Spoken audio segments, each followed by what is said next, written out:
the actual responses, and the initial codes that is filled out by the researcher during the analysis stage. Questions and answers are sequentially encoded by the documenter or transcriber in each rows. So when you are transcribing, make sure that you already remove the unnecessary words.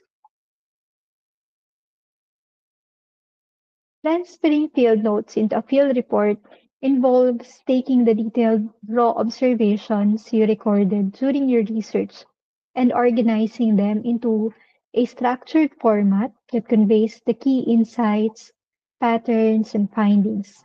So here's how to effectively transfer field notes into a field report. You can organize your notes by date, setting, or topic to ensure the logical flow in the report. Provide a brief description of the research setting, where, when, and why the data was collected, and state the aim of the research or what you were trying to understand through the fieldwork. Upon reviewing the data collection methods, it is also crucial to determine in our methodology when do we decide to stop data collection or analysis. Theoretical saturation is when the researchers notice that subsequent data collection methods such as interviews or focus group discussions are no longer producing new information or insights. The themes, patterns, or categories that have already been identified continue to be repeated across new data.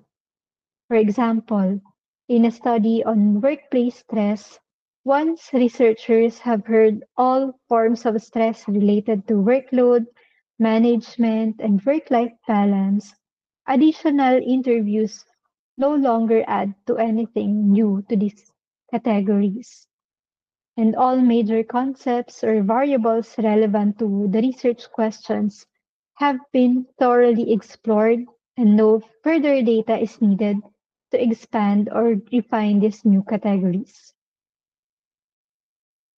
So, based on the experience of most qualitative researchers, data collection reached saturation between 9 to 17 interviews with an average of 12 to 13 interviews, while saturation in data analysis can be reached at 4 to 6 codes per theme and 6 to 10 broad themes with sub-themes. So organizing data is little more than sorting data and make it easier to read. The first step in data management is creating a system for filing. So a file naming convention is a framework for naming your files in a way that describes what they contain and how they relate to other files. The elements that should be included in a file name provides a clear, structured approach to organizing files based on essential attributes, making it easy to identify and retrieve specific documents.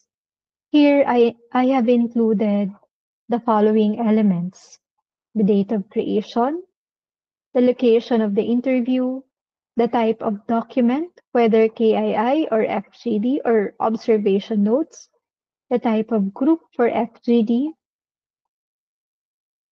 and the respondent surname and initial for KII. And you can see in your screen the file name examples.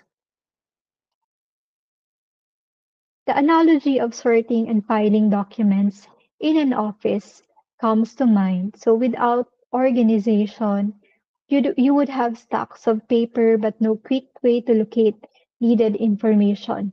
And similarly, unorganized data can make the research process a challenging task.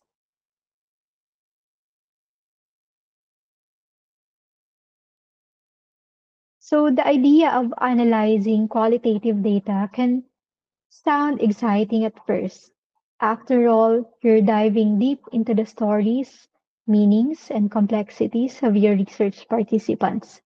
But then reality hits, and you're faced with piles of interviews, field notes, transcripts, and more. And all of a sudden, it might feel less like fun and more like, how did I get myself into this? A high proportion of qualitative information is text-based, consisting of verbatim transcriptions of interviews or discussions, field notes, or other written documents such as reflection papers or essays. The content of the material is usually in detailed and microform, such as the accounts of experiences, descriptions of interchanges, and observations of interactions. And material collected through qualitative methods is in every case unstructured and bulky. Therefore, as qualitative researchers, you need to provide some coherence and structure to this bulky dataset while retaining a hold of the original accounts and observations from which it is obtained. Without some form of systematic process in qualitative research to handle our big data, we might encounter challenges in analyzing our data. So let's try to dig in some of these challenges.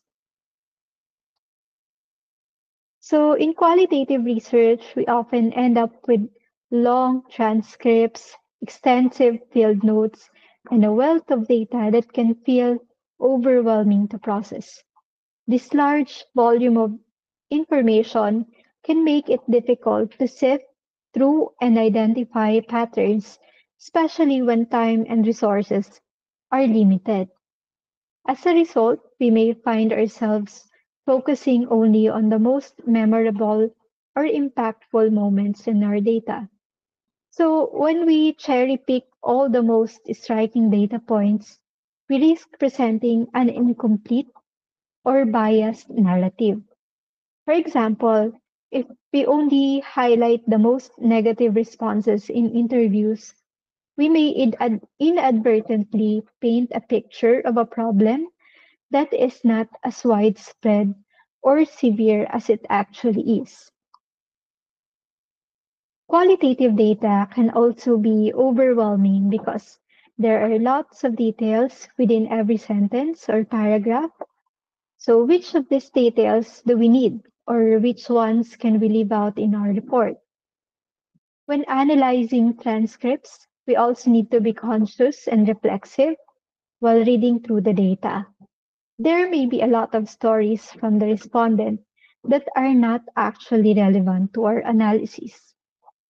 Not all details in a respondent story are significant for your research.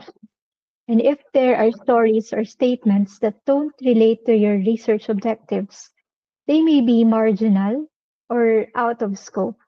So, for example, if a respondent talks about a vacation experience that doesn't relate to the study topic, it might be best to leave it out. Reflexivity is important in qualitative research. It is being aware that your own biases and assumptions can affect your interpretation of data. As you read through each section of the transcript, you have to ask yourself, why am I including this?